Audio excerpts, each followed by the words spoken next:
এই মুহূর্তে সরাসরি চলে যাব গণপিটুনিতে নিহত ইন্দ্রজিৎ মণ্ডল, যার বাড়িতে কিছুক্ষণ আগে পৌঁছেছিলেন মুখ্যমন্ত্রী শুভেন্দু অধিকারী।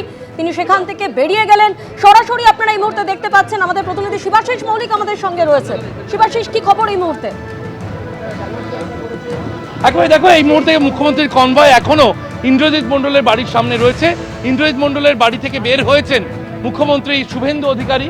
তিনি যাবেন এই সূর্যপুর, বারুইপুরের যে সূর্যপুর পুলিশ ফাঁড়ি, সেখানে গিয়ে সংবাদ মাধ্যমের মুখোমুখি হবেন আজকে মুখ্যমন্ত্রী শুভেন্দু অধিকারী।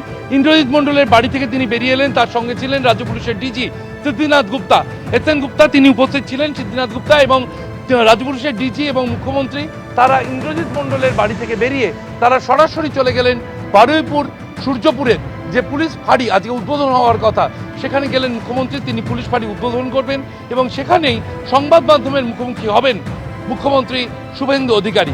এই মুহূর্তে যে ছবি আমরা দেখতে পাচ্ছি, ইন্দ্রজিৎ মণ্ডলের বাড়ি থেকে বেরিয়ে গেলেন মুখ্যমন্ত্রী শুভেন্দু অধিকারী।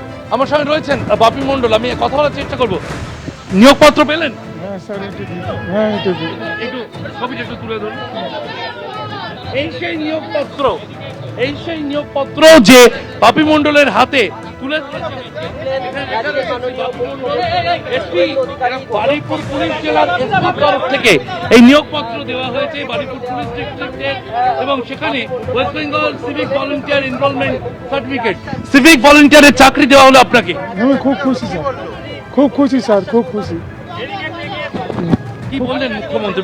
বললেন মুখ্যমন্ত্রী বললেন যে আমরা পাশে আছি, সবসময় থাকবো, আপনারা ভালো থাকুন, আপনার যেটা দরকার সেটা সরকার আপনার সহযোগিতা করবে। সব আমাকে এই যে একটা ফর্ম দিয়ে গেল কাজের জন্য, বললো তুমি জয়েন করবে।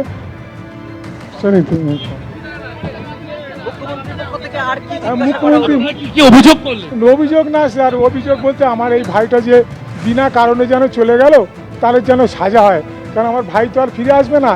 জিআরে ওকে আমাদের বাড়ির ভিতর থেকে মারতে টানতে 1 কিলোমিটার রাস্তা নিয়ে গেছে, স্টেশনের কাছে রাস্তা নিয়ে গেছে। কেউ বাঁশ মেরেছে, কেউ ইট মেরেছে, কেউ মেরেছে, মেরে তাকে মানে মেরেই ফেলে দিয়েছে।